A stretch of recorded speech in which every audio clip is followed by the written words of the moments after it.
YouTube, in this video, I'm going to be talking about the most overhyped fighters and most overrated fighters in the UFC Bantamweight division.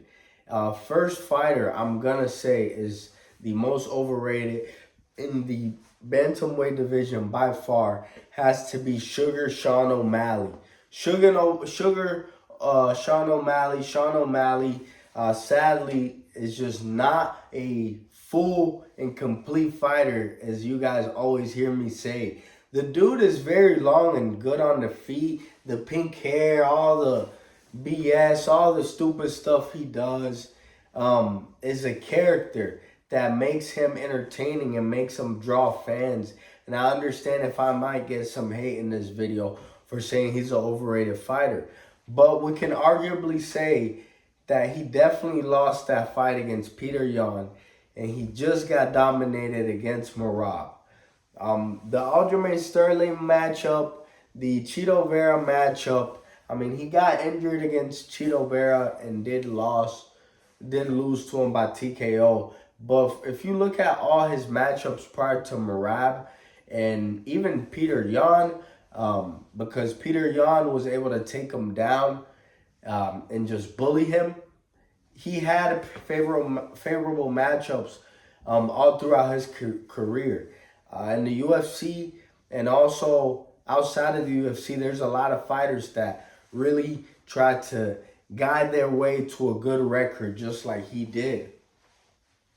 And it's all right because he was able to make it big, and now he's a known name into the sport and in the UFC. But I personally think that Sean O'Malley is not as good as he seems to be and not as good as people think he might be. I can tell you that this 2025, depending on the matchup he gets, they might do another rematch between him and Peter Yan. He will not win that match.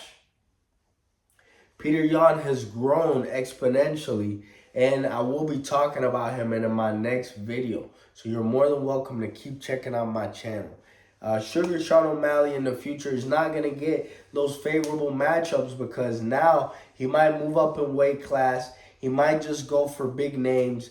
And those big names are fighters that more likely than not are high-level fighters and will go after his weakness, which is the grappling and his frame. You can control him and kick and just make him submit. If you do notice in his amateur record, he has 2 losses by submissions.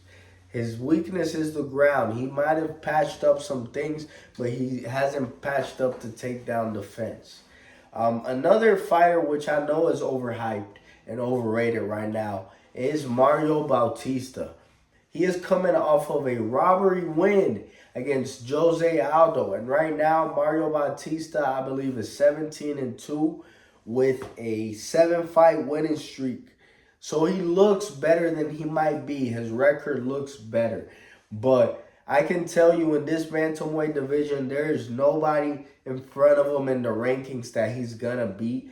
He got that robbery win against Jose Aldo, which Jose Aldo, they just outclassed him. I don't know how the judges would do that and how the UFC will let that happen. That's insane. That's disgusting.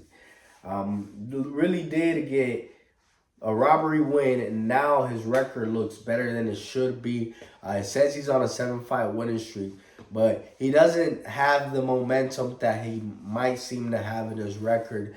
I don't think there's anybody in the rankings that he can beat. Merab, he can't beat.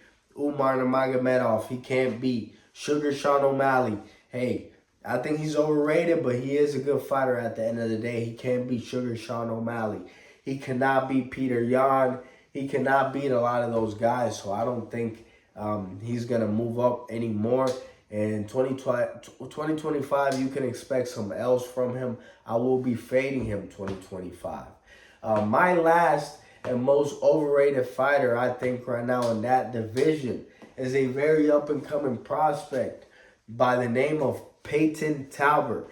A lot of people like Payton Talbott right now. He is 4-0 basically in the UFC. He's won 3 matches in the UFC and 1 in the Contender Series. He looks very promising. Looks like the complete package. And I can see that the UFC is being very, very favorable with the matchups that they're giving him. And that's what makes him an overhyped prospect, because they're really trying to guide him to these matchups. And it might do him good, it might not, because some people that have a tougher route to being a ranked and a contender that's challenging for a championship, like a lot of people think he will be in the future. A lot of people have a lot harder road. If you look at it, he's getting ready to fight Raoni Barcelos. Raoni Barcelos is a good MMA fighter, but he is now 37 years old and does not have the best momentum in his career. Why would the UFC put him against a 37-year-old Raoni Barcelo, who is obviously not a contender, and I don't even think is ranked higher than him? They just want to build him up because the UFC thinks they have an entertaining star in him. I don't know, man. I mean, I think he might suffer a loss this year, depending on how much the UFC guides him and the UFC tries to protect his record. He did beat Cameron Simon, which might be his best win, but Cameron Simon isn't looking that good right now, as he's in a 2-fight losing streak. So I mean, you don't know.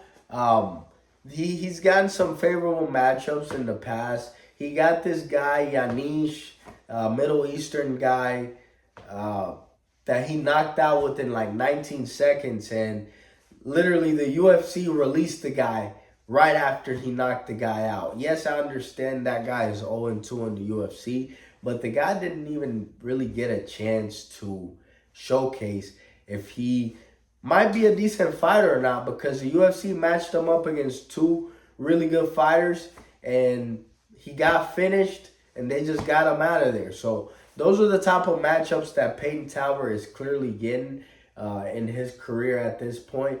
Look for him to get a few more favorable matchups, and towards the end of the year, his matchups might get a little harder. I'll really say it's 2026 when he's going to start seeing the harder matchups. Please keep in tabs with my videos. Let me know what you guys think. Comment down below. Let me know your opinions. Appreciate you guys.